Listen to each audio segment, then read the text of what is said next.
Hello, I'm Latrice Jones McLean, and today I'm here to talk to you about pride.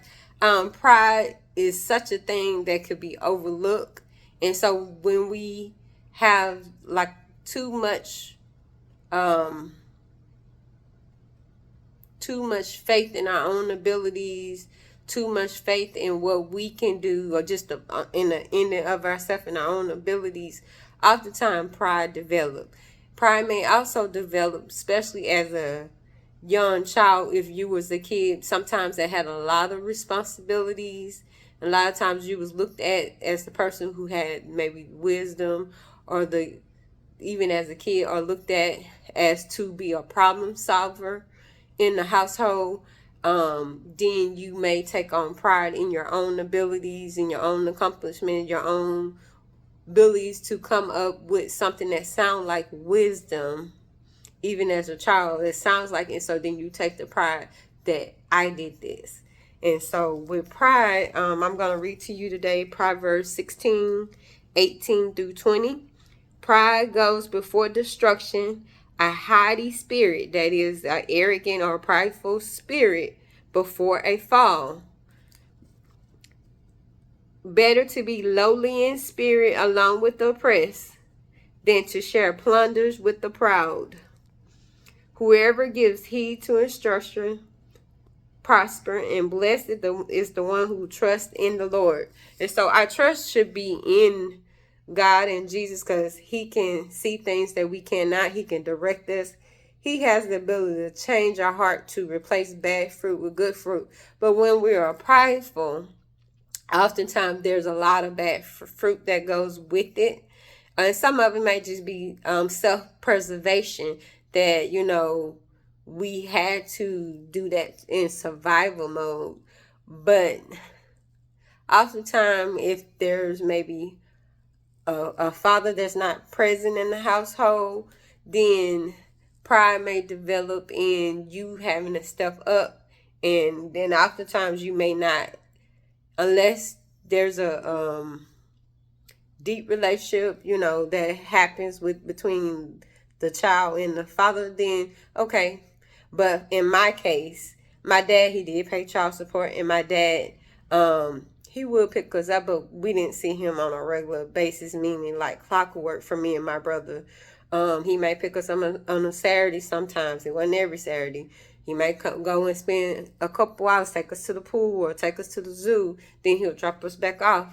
So for us, though, there's a large part of our life that we kind of we knew who our dad was, but the relationship wasn't as strong as what it was. It wasn't, where I'm like, okay, well, we want to play an instrument. Mom doesn't have the money. Let's call that. It wasn't necessarily that type of relationship to come and feel like, I don't really recall him really coming to a lot of like, track meets and different stuff like that. It wasn't that.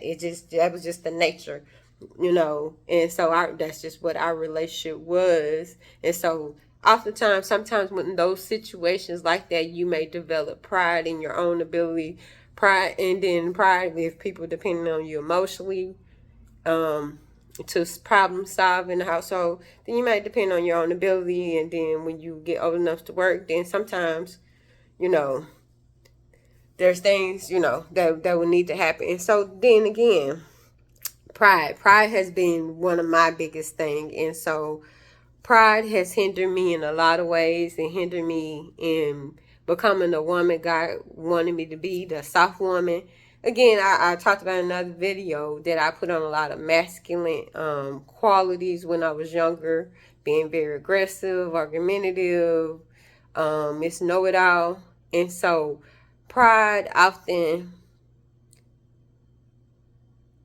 paints us a position that we really are not supposed to have, or that and it's not in our own ability. So if we're talking about there was pride present when at the beginning of time, pride, when Eve ate of the apple, she had pride in her own knowledge, rather than listen to her spouse and listen to what God told him, what he charged him with. She was out of line, and in listening to the serpent and not listen to her husband, and taking pride when she ate of the apple, nothing happened. She thought she knew better. And now I'm gonna have to go on to Adam, because if I leave it there, some gonna say, yeah, it's the woman. Yes, she did have pride. But you know what? I don't want to say it's exactly what's pride, but the man, he failed too by not listening to what God said. So nothing happened in the garden until Adam ate of the apple. So he could have obeyed regardless of the woman, and he would have covered him and the woman. So he was charged with following God's commandment. He was charged with keeping that woman in line. So let me just leave that there. But going back to pride, there was pride in the beginning, in the start. There was pride with Lucifer, who was, we know him as Satan or the devil. He was the most beautiful angel. He had the most beautiful voice. He was over all of the choir and everything. He had a position. He brought in worship. But for him, it wasn't enough to have his position. He was a high position. He wanted to have the number one position, which was to be God, to dethrone God. And so now it's time to be able to live and have this exalted space that God had gave him. Now he's a fallen angel, and he took a third of the angels with him. And so now at the end, when life is all over, he's going to be damned to hell to burn for eternity. And so pride often make us think that we can take credit for something we cannot, or we can be in a certain position that we think that we were supposed to be in, we're not supposed to, or we take on a road that we're not supposed to. And so it hinders what hinders from God healing us. It hinders us from getting with God and Jesus to begin to show us who we are. It hinders us, and it's from being able to receive from authority figures, people who are older than us. They may have wisdom, or just people who are knowledgeable. You don't necessarily have to be old to have knowledge. That's just sometimes, if you're open-minded and teachable and moldable, that allows you to be able to gain wisdom. Somebody who has expertise in something, and a young person can go and get on that person and be moldable and teachable. That young person can become knowledgeable at a young age, because they were moldable and teachable, and they took in the information that they were given. And so, again, the opposite of pride is humility. And humility means that well, I can't give the definition of saying the word humble in the process. Let me look up the back. Give me a second.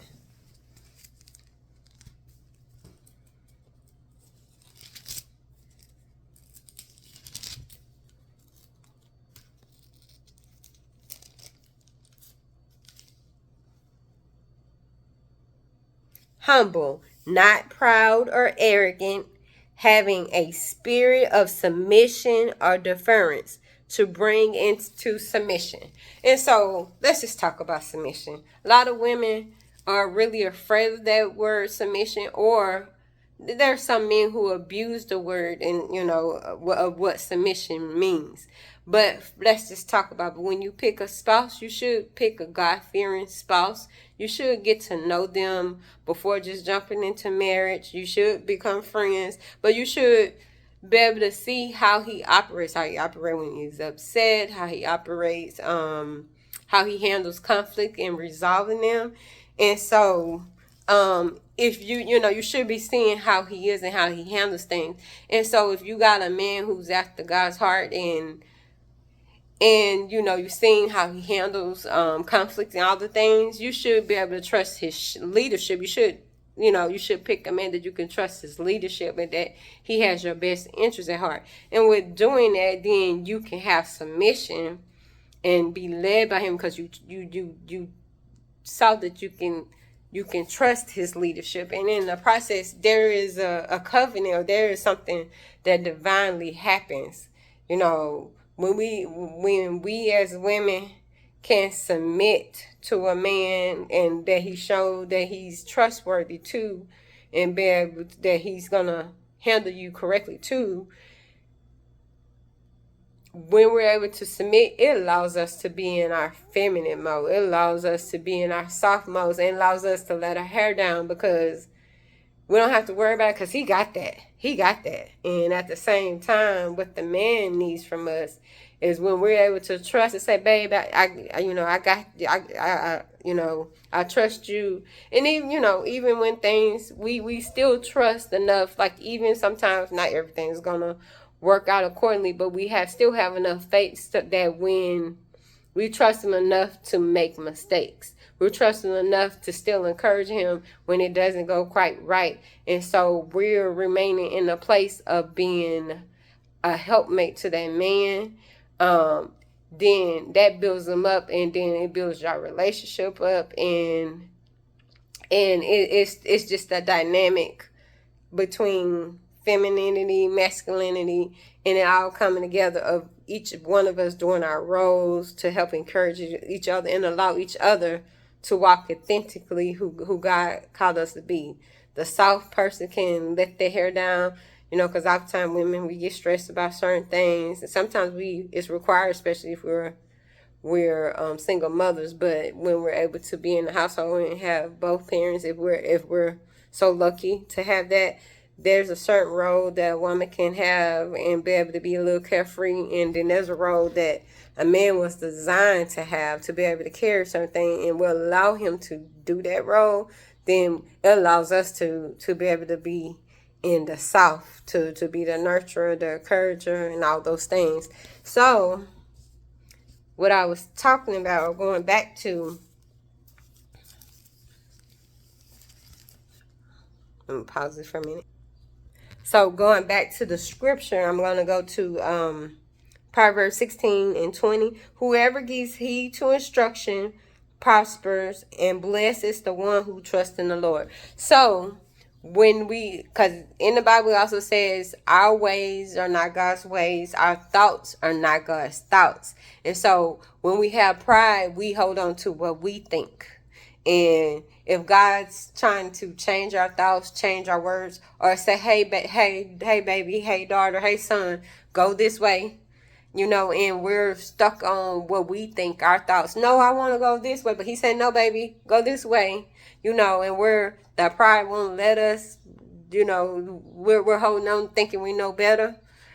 We find ourselves in situations that we should not be in, and I find myself in a number of situations I should have not been in, and I even place my kids sometimes in situations they shouldn't have been in as a result of me, not being so in tune, being so a little bit hardened of the heart, to say I got this. But when we trust God, then and trust instruction, that includes trusting maybe who God placed you with. And I'm not gonna say relationships are always easy, because they can have their challenges. But at the end of the day, we can trust God to be able to work in our relationship, to work in our spouse, to work in ourselves. A lot of times it will take us taking a deeper look and seeing how we're bringing offenses, or where we have areas of pride, and how we're talking to a person, a man, and our, extra-ness that is showing pride and disrespect and all that. And a lot of times, if we can start working on ourselves, we may even make the change to also start working on that individual. And sometimes that might not even work either. But sometimes I'm learning with complemented, it's not combined, meaning together, but it ain't the word I'm looking for. But along with working with ourselves, as well as praying for our spouse, praying over our spouse, for strongholds to be broken, I've learned that complemented together, that with working on yourself and praying for your spouse and inviting God into it, to your relationship, your marriage. Though that is also something that's needed to help break strongholds over your spouse, to help cover them. And so a lot of times we have tried to do relationship between two people, but that's not going to be successful. It has to be a 3-strand card. You, your spouse, in the middle that's holding it all together. I bet you can guess it.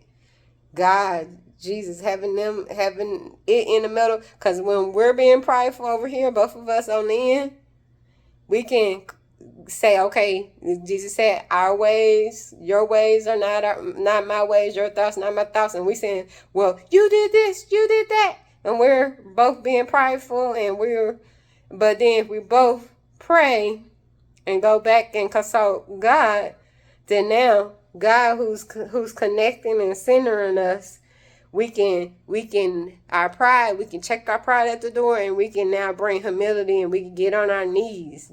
You see us get on our knees and pray and repent and say, God, can you help our marriage? Can you help us? You can now not show us not our ways, not our thoughts, but your thoughts, your ways. We can consult with God, and together with the 3-strand cord together, then relationship can work. So we must cast out pride. We must humble ourselves. And you know what? It is something that is so freeing when you can just let go and what? Let God. It is such a freeing thing. And so I encourage you to go ahead and start working on it. You don't want to, when the times are changing, and we don't know where this world is going, and so we just do not want to, at the end of the day, open our eyes and then we're in hell. We don't, because once that happens, it's too late to make any changes. So I encourage you today to check the pride in your life and invite Jesus in to do the work.